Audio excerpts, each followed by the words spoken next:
Buenos días compañeros, mi nombre es Axel Fernando Soto Escutia y les voy a hablar acerca de la clasificación de los contratos. Como podemos observar son 10 clasificaciones. La primera es las formales, después siguen las informales, los típicos, atípicos, de servicio, traslativo de dominio, prestación de hacer, traslativo de uso, prestaciones de dar y por último eficacia inmediata. Primero les voy a hablar sobre los formales, que son aquellas cuya solemnidad está taxativamente prefijada por la ley. Como por ejemplo de solemnidad está el código de cita, la escritura del acto, la presencia de testigos, que el acto sea hecho por escribano público o por un oficial público o con el concurso del juez del lugar. Los contratos formales se caracterizan porque están escritos y firmados por todas las partes involucradas, mientras que los contratos informales no tienen la misma estructura formal. Los contratos formales pueden ser aplicables en situaciones diversas como en el ámbito laboral, la compra y venta de bienes, los acuerdos de alquiler. Estos acuerdos deben cumplir ciertos requisitos para ser válidos. Estos requisitos varían según el tipo de contrato y el país. Pero, en general, los contratos formales deben detallar el acuerdo entre las partes, las obligaciones de cada una de ellas, los plazos de entrega, los honorarios, etc. Ahora les voy a hablar sobre los informales, que son aquellas cuya exteriorización es libre y que pueden por lo tanto realizarse en cualquiera de las que el uso social considera instrumento de manifestación admisible e inequívoca. Los contratos informales son acuerdos entre dos personas que no se encuentran escritos ni requieren de una firma. Estos acuerdos no suelen cumplir con los requisitos legales para ser válidos y a menudo no se respetan los términos establecidos. Estos contratos son menos confiables y difíciles de probar en un tribunal. Por lo tanto, siempre es recomendable utilizar contratos formales para situaciones importantes. Los típicos son contratos regulados por las leyes mercantiles, cuentan con una regulación propia y pueden ser nominados como la compraventa. Los atípicos son contratos no regulados expresamente en las leyes y que algunas veces se presentan como una simple modificación de ciertos elementos, pero quedan sujetos a los principios generales del derecho, a las normas generales de los contratos. Surgen por el contraste de la evolución constante de la realidad social, de las exigencias del tráfico comercial, de la exigencia de nuevos mercados, así como la rigidez y resistencia del derecho, codificado, apenas susceptible y transformaciones lentas y distanciadas. Ahora les voy a hablar sobre los de servicio, que es un acuerdo entre dos partes por el cual una de ellas se compromete a desarrollar un trabajo, esto a cambio de una prestación económica. El contrato se compromete a realizar un determinado labor, mientras que su contraparte asume la obligación de pagar por dicho servicio. También es un documento donde se expresan y regulan las condiciones principales que definen las relaciones entre las partes.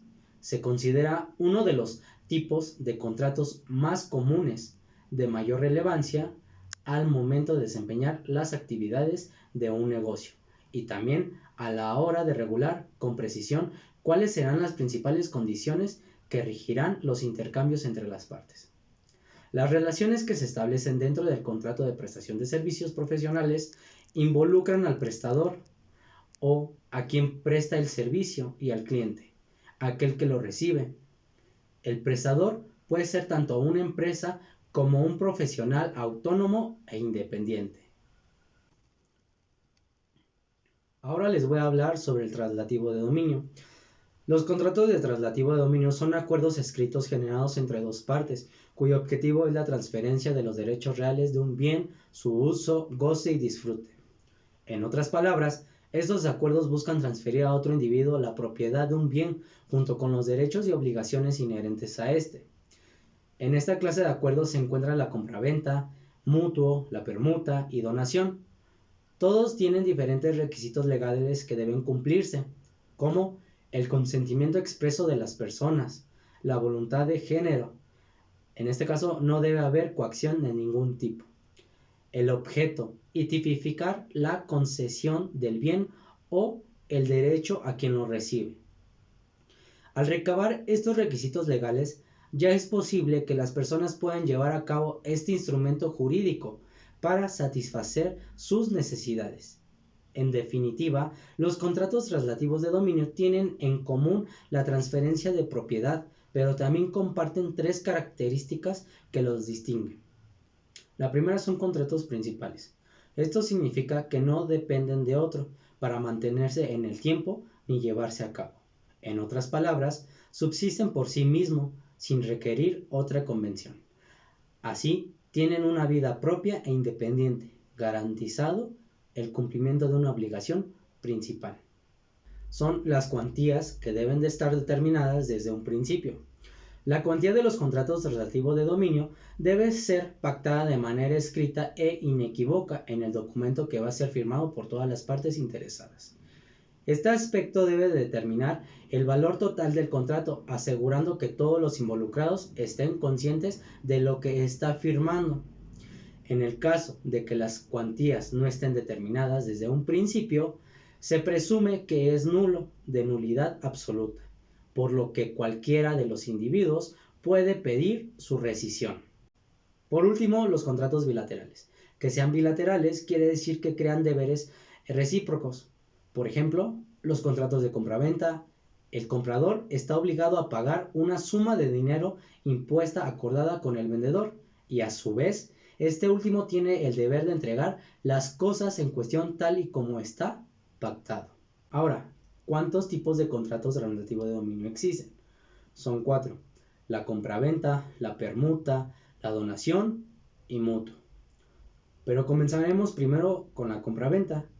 El contrato de compraventa, que es un acuerdo entre dos partes denominadas comprador y vendedor, mientras el vendedor se obliga por voluntad propia a realizar la transferencia de la propiedad de una cosa o de un derecho a la otra parte. El comprador acepta pagar un precio por ello. Esta clase de acuerdo se caracteriza por ser consensual, que no necesita de formalidad alguna, bilateral, determina derechos y obligaciones recíprocos, oneroso, debido a que establece una contraprestación instantánea, ya que es puro y simple al momento de firmar y dado fe pública por parte de un funcionario público competente. La transferencia también es inmediata, de tracto sucesivo. Los interesados pueden llegar a un acuerdo para diferir el cumplimiento de obligaciones contraídas. Y por último, conmutativo, puesto que desde que es celebrado son conocidas las ventajas y desventajas económicas que inciden en el patrimonio. Ahora les voy a hablar sobre la permuta. El contrato de permuta es aquel en donde dos partes denominadas permutantes se obligan voluntariamente y recíprocamente a intercambiar el dominio de una cosa por otra. En este caso, se diferencia al de una compraventa porque no busca una contraprestación económica, es decir, no es de tipo oneroso, salvo excepciones en las que el intercambio no es equivalente y una de las partes debe solventar la diferencia. Después sigue la donación. Una donación, en términos legales, se trata de un contrato en el que una persona, el donante, expresa su voluntad de transferir la totalidad o una parte de sus bienes a otra. El donatario, quien debe hacer saber su aceptación, en efecto, es de tipo unilateral, debido a que no existen obligaciones conferidas al donatario. Un cambio, el donante únicamente busca transmitir sin precio alguno sus bienes presentes en el contrato de donación, por lo que también es gratuito. Por último está el mutuo. Un contrato mutuo es aquel donde el mutuante se obliga a ejecutar la transferencia de la propiedad de un monto de dinero o de alguna cosa fungible al mutuario, quien adquiere la obligación de restituir una suma igual en bienes de la misma especie y calidad. Ahora, el traslativo de uso. Un contrato traslativo de uso se refiere a un contrato bilateral en el cual solemnemente se transfiere el uso y usufructo de algún bien. Es decir, no se transmite la propiedad. Estos contratos podrán ser gratuitos u onerosos. Tipos de contratos traslativos de uso, según el Código Civil Federal, reconoce dos tipos de contratos traslativos de uso. El primero es el arrendamiento.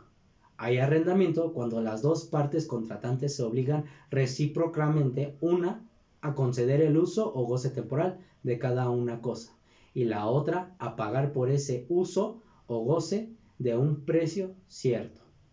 El arrendamiento no puede exceder de 10 años para las fincas destinadas al comercio o a la industria, es decir, solemnemente se podrán arrendar bienes que no sean susceptibles a consumirse. El pago en el arrendamiento podrá ser en dinero o con especie. Después sigue el comodato. El comodato es un contrato por el cual una de las dos contratantes se obliga a conceder gratuitamente el uso de una cosa no fungible y el otro contrae la obligación de restituir individualmente. La cosa no fungibles son aquellas que no podrán intercambiar, por ejemplo, tu casa. Normalmente se les puede llamar también contratos de préstamo, cuando el préstamo tuviera por objeto cosas consumibles. Solo será comodato si ellas fuesen prestadas como no fungibles, es decir, para ser restituidas idénticamente. La diferencia fundamental entre el comodato y el arrendamiento es que el primero es gratuito y el segundo oneroso. Las prestaciones de dar. Implica que el deudor haga entrega física o jurídica a su acreedor de un bien, pudiendo ser este un bien cierto, un bien incierto o uno fungible. Un bien cierto es aquel bien específico, ya sea, por ejemplo, un auto, un departamento. Un bien incierto es aquel determinado al menos en su especie y cantidad. Y un bien fungible es aquel bien que resulta de fácil intercambio o reemplazo. Las prestaciones de acero, que son aquellas actividades, acciones o trabajos desplegados por el deudor de una obligación con miras a la satisfacción del interés de su acreedor, pudiendo ser obligaciones de hacer propiamente dichas, las que se agotan tras su realización, u obligación de hacer que terminen en un dar de un inmueble para su posterior entrega. Desabordando el derecho civil, estando presentándose también en otras áreas del derecho como el administrativo tribunal, comercial, etc. Después sigue la eficacia inmediata. La eficacia inmediata, cuando debe ejecutarse inmediatamente la desigualdad de las prestaciones, la característica, el hecho de que las obligaciones de las partes se cumplan en un solo acto de golpe. Y por último tenemos a la prolongada o continuas o continuadas. Es el sujeto o un término inicial, los derechos y las obligaciones del emergente o pueden ejercerse o cumplirse respectivamente hasta su vencimiento. Son los que contienen una condición. También se caracteriza porque una de las obligaciones de las partes, a lo menos, se desarrolla continuamente en el tiempo. La prestación que ella envuelve se va desarrollando a medida que el tiempo transcurre. Y eso es todo de mi parte, compañeros. Espero les haya servido y pues muchas gracias.